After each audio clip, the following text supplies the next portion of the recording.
Hello and welcome, Inspired Podcast community. This is your new episode. My name is Caroline, and my today's guest is Andrew Beaulieu. And I'm so happy that he said yes to our interview. How are you doing today? I'm doing fantastic. How are you? Wow, I'm fine too. And I'm so happy. As I said, I want to introduce you to the audience first. Of Mm, course, let's see. You are a triple entrepreneur, can one say this? And you transition from property management to running a national contracting company, now specializing in organizational development. You focus on enhancing leadership and team cohesion. A dedicated family man, you are committed to reshaping leadership for a better future. Welcome to the Inspired Podcast, Andrew Beaulieu. Thank you for that introduction. Beaulieu means beautiful places, right?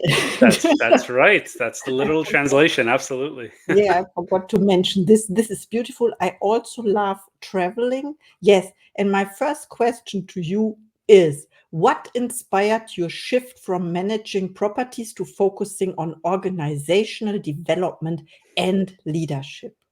Absolutely. Well, I worked in corporate world for about 16 years, just close of 2 decades, and I was a manager by the age of 22, managing people twice my age. And I learned very quickly that the way people show up to work indicates how they're going to perform, how they're going to enjoy, how engaged they're going to be, how invested they're going to be emotionally and mentally. And so I made it, a calling of mine when I was working in the corporate field to be a servant leader, to really make myself a service to the people that I worked with, and to give them the tools and resources and support and time and energy that they needed to be their best selves within the corporate environment. And I saw a lot of success doing that. The reason why I made a shift from leaving corporate to go into coaching and consulting was there's a lot of noise in the corporate world. There's a lot of things that we can't predict, a lot of changes, a lot of moving parts. And so I said, "Yeah, I really just want to focus on human development. I want to work with people. I don't want to worry about the other noises, the other challenges that we're going to face. I really want to focus on people. That's my passion. That's my purpose." And so that led to a shift. That's one of the many reasons why, it's an onion. There's many layers to why people make changes in their lives, but that was a significant one for me. Is I really wanted to focus on people. Wow, I love what you shared. Thank you so much about focus on people and then about the onion. We don't like onions, or not everyone likes onions, okay? And when you said about in the beginning how people show up for work, I was thinking about, are you talking about the physical appearance or the attitude? Yeah, the attitude, how we show up emotionally to work. Work is one of 9 areas of our life. And so you have to consider that the other 8 areas are going to influence that one specific one. Yes, it's where we spend half of our waking hours. Yes, it's where we spend a third of our lifetime focusing on our professional careers. But we have other areas of life that influence how we show up to work. And we don't know as leaders what's going on in someone's personal life. You have to take the time, you have to show empathy and compassion and take the time to get to know your people, not just professionally, but personally, who they are as a human. And that's why I like saying that human-centric approach. I used to be an employee-centric approach. And I said, no, employee is just an aspect of who they are, but they're a human being. They come with so much more that influence their day to day. And I've seen it too many times, and I've done it myself. People make assumptions. We have predictive brains. We assume we know the answers. We assume we know what the puzzle looks like based on one small sample. Um, so really, it's taking that time to slow things down, get to know your people, get to know what they're bringing with them, and helping them navigate that. They need help too, as much as we do. It's not specific to just our direct reports. Us as leaders, we also need that ecosystem of support and compassion. Yes, absolutely. I agree. And you never know. So assumptions are our own perspectives we lay over the what we see, right, Yes. in the outer world. And when you talked about the employees, you don't know what they are going through at the moment. Maybe they lost a loved one, and how do you deal with that? Do you give them a free day, a day off or something? I mean, it that's a the answer is depends. It Mm. depends on the situation, depends on the person, depends what they need. We don't know what they need unless we ask. I mean, obviously, there's limitations to everything, everything within moderation. Sometimes take a time off is not what they want. It's not they need what they not what they need. Excuse me. In that time, I've seen people say, "I need to focus on work as a distraction from my life," and so what I need is to be here and but given some space, given some don't be micromanaging me, don't be smothering me, don't be on top of me. Give me some space, but I want to be here. I'd rather be here than be there. And so the answers really depends on the human being, depends on the individual, what they're going through. Leadership is not a one size fits all approach. You have to adapt to every single person, every single situation. Wow, I love what you said about asking what they need. It was just a small sentence you said, but it's a huge impact for the person you ask because some of the people are never asked, and in return, they don't dare to ask for help in that situation, you know? Wow. Yeah, absolutely. At the foundation of everything, Caroline, there's communication, right? Communication is the foundation where we build trust, and based on that, we're able to build a relationship that allows healthy conflict, that allows engagement, that allows productivity, that allows forward movement. But it really is at the base. We need to talk. We need to listen. Communication is a two-way street, and it's not done enough Yes, that's true. I agree. We can improve that every day, of course. And this is every why day. you are here and I am here. And we are doing this podcast today. And of course, I have another question for you. Can you share an example of how your approach has transformed a team or leader's effectiveness? Oh my goodness. I Yes, an example that comes to mind is when I was working in the corporate world. I was transitioning out. I gave a 2-year notice, 2-year transition as I was because it was a family based business. I worked with two of my brothers as well as a non family relative partner. So those four owners of the business. And as I was transitioning out of the business, my role obviously was changing because we were, getting ready for my departure. And in the last year, my role was really to meet with our staff on a day-to-day basis. And we had 35 people in the office here in Montreal. I'm out of Montreal, Quebec, Canada, by the way. And so my role was to meet with our staff, and I would meet with every single one of them throughout the week, and I would spend an hour with them. And the hour was it was theirs. It was whatever they wanted to talk about. It could have been personal. It could have been professional. It may have been to go through some challenges that they're having, or maybe to get some mentoring, or maybe some coaching, because obviously I was going through my coaching training at the time. So I was using a coach approach in a lot of our conversations. And I personally believe this transformed the office. It helped people get through so many challenges, both professionally and personally, because I was just present. I was taking the time. It was my pleasure to take the time. And when I created that space for them, they were very trusting. They were very vulnerable. They were open. They invited me into their lives for the majority of them. Let's not say everyone, but the majority of them invited me into things that were really intimately close to their hearts. And that allowed us to build a stronger connection. And at the end of the day, I honestly believe it built a stronger workplace. I believe it created an environment that people wanted to come and wanted to be together because we're fostering relationships. And so, I've experienced it firsthand what that taking that time looks like and creating that space where people can be themselves with no consequence, no judgment, no repercussion really, and no alternative motive. I didn't have another agenda. It was really just to be there for them and be whatever they needed me to be in that moment. Yes, and I assume that the information they shared with you were not talked out or Oh given, no, I oh don't know no. the word now, but It was confidential. 100% confidential. Yeah. 100% confidential. I did not share it with my business partners, with human resource. It was 100% a conversation like we're having here. Uh, it was this, mind you, is not going to be confidential, but it is a private conversation, is what I want to say. It Mhm. was between me and the individual, 100%. I understand, and I love that because, as you said, it builds trust and also stronger relationships that people stay in the company, right? Hmm. And Yes, they love absolutely, that job. absolutely. Mhm. Absolutely. It helps foster retention and helps foster just a positive workplace environment. And it's something that I work with now on this side through Bold Moves Coaching Consulting. It's what I bring to leaders when I'm working with them. Say, this is a tried and true um, thing you should be doing with your staff on a regular basis, is slowing things down and taking the time. Our corporate environments are so fast paced and so high stress. We need to be intentional about that time. We need to make that time, and we need to respect that time for the individuals. Yes.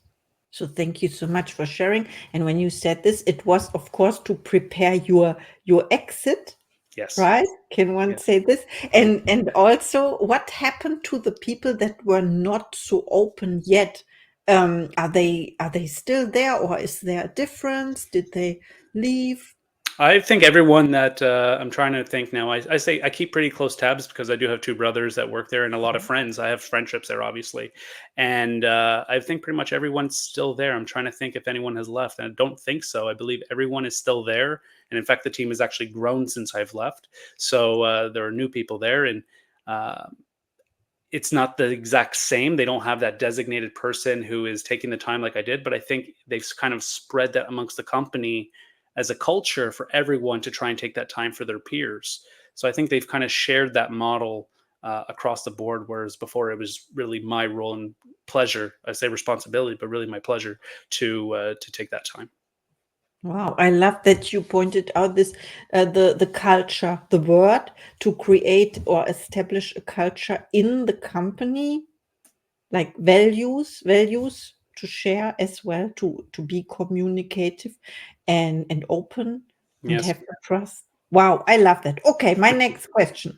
Let's see, I learned something. What future trends do you see in leadership, and how are you preparing to address them in your work? Oh my goodness, that's such a great question, Caroline. There are two trends currently that we're seeing, and there's statistics on this. So it's these are factual numbers provided by Gallup. Gallup is an organization that does global studies in the workplace. And Gallup has shared two statistics last year that have helped me shape my business model for this year. And that is one, we're seeing the highest number of disengaged employees across the board. In North America alone, I think it's somewhere around 75% of employees are disengaged. That means either actively looking for a new job or they're quiet quitting, meaning they're sitting in their chair and they're watching the time go by and collecting their paycheck. They're not engaged in their work. And that's a staggering number. And when asked what was the number one reason, well, it was their relationship with their supervisors. It was a relationship with their peers. Is what we were just talking about. Is that culture that they don't feel like they feel connected or belong within that workplace. So for them to change jobs, they're not losing anything because someone else is going to pay them the same thing that they're earning. It's not about money. That's the first trend. The second trend is we're seeing a highest number of leadership burnouts. Leaders post pandemic in this world are burning out there, or at least have burnt out symptoms. They're not necessarily taking leave, but they have the symptoms of burnout. And these two things together create a disaster. These are not good because the leaders have nothing else to give. And the employees are saying, I need more from you in order for me to want to stay here. And so that's really been my focus in my practice, working with leadership and team cohesion, is helping leaders navigate this period of their life. This area, like I said, the 9 areas of their life, not just focusing on profession, but everything else that comes with it, and working with team cohesion on building that trust, building that communication, building that empathy, which we're missing so much of in this world. That lack of empathy is huge. So I'm trying to bring this into the workplace, and with the people I have worked with, we've seen some really good results. We've seen some really good success this year. So building on these two trends, trying to curve that statistic to say, no, these numbers are not acceptable. We want to see improvements. And I think everybody does. It's a universal truth that everyone wants to feel engaged in what they're doing. They want to feel like they have a purpose and a meaning. And leaders obviously want to be there for their teams, but they just right now have, nothing left to give. Yes, I understand. I can relate to that. I was in that situation in Hmm. my former life, so to say. Yes, before I started this podcasting career. And you pointed out about burnout. amongst leaders. And I remember this saying or this quote, someone said, people join companies, but they leave managers, right? Because, Correct. yeah, it's always about the people. And yeah, I know it's not funny at all. My question about your coaches and mentors, do you have coaches for yourself? And who was the best coach you ever had? Oh, you're going to make me mention a name. I don't know if I'm prepared to do that. Yes, I have coaches. I've had a coach since 2017. That was my first introduction into coaching. Was my father was retiring from the organization, and we brought in a coach to work with me and my two brothers on change management.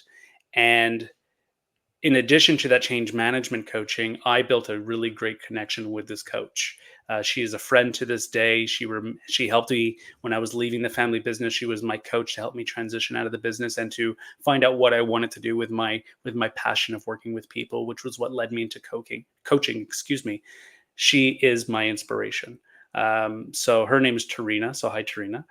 So Tarina is definitely one. And to this day, I have an ecosystem of coaches that I speak with on a weekly basis. I mean, this week alone, I've been coached 3 times by 3 different individuals, and next week it'll be my turn to coach them in return. It's important to build a community of support. And in fact, I just posted yesterday on LinkedIn the importance of having a mentor and a coach. And all leaders, even the greatest ones, require someone to help them through things. Mentor, coaching, you name it. We all need that confidant.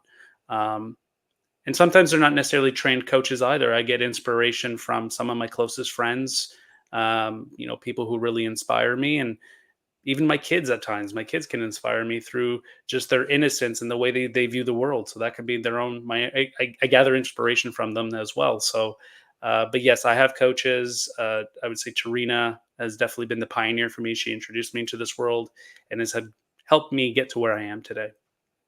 Wow, absolutely. Kids are so inspiring. And it's about perspective, right? They have a different perspective. And when you mentioned your different coaches, then it seemed like you are talking about a mastermind as well, maybe mastermind? No, no, Not I'm not a so much. mastermind. No, Mhm. No mastermind. no mastermind. Thank you so much. And also that model about you are being coached and you are coaching others at the same time. It is possible, of course. Absolutely. Again, it's people who I met through my coach training program, and we've built really strong connections. We're driven by the same calling, the same passion, and so this is our way of, one, staying in touch, but two, also just helping each other through things. And coaching is, to me, is, you find it's most impactful when you have a long term relationship with someone, because you really get to know their story. You're not just there for a picture in time. You're there long term, so you can say, hey, remember when you talked to me about that a year ago or 2 years ago? Can that be playing a part in this? And that's when coaching really gets, I'll say, fun. It gets impactful. It really digs deep because you have more context to work with.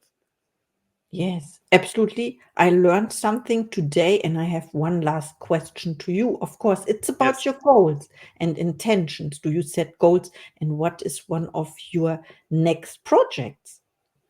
Sorry, so it cut out there. So goals and intentions. Yes.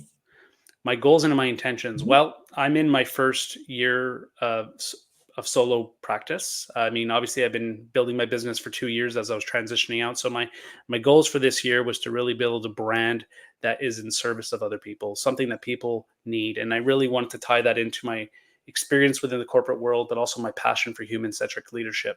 And so there's a lot of intention around that. I'm developing programs that help bring in some of the things we've talked about in this conversation today, things about vulnerability based trust and communication and empathy and building resilience, and using these as a foundation to building positive workplace cultures and helping people enjoy what they do. Like I said, we spend half of our waking hours at work during the week. We're out at work for a third of our life.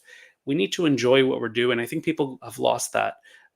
People are now on autopilot and they're just working to pay the bills. And maybe that plays a part at certain seasons of our life, but for the most part, we need to switch that. We need to get back into having fun at what we do and enjoy what we do and enjoy getting up on Monday morning and going to work.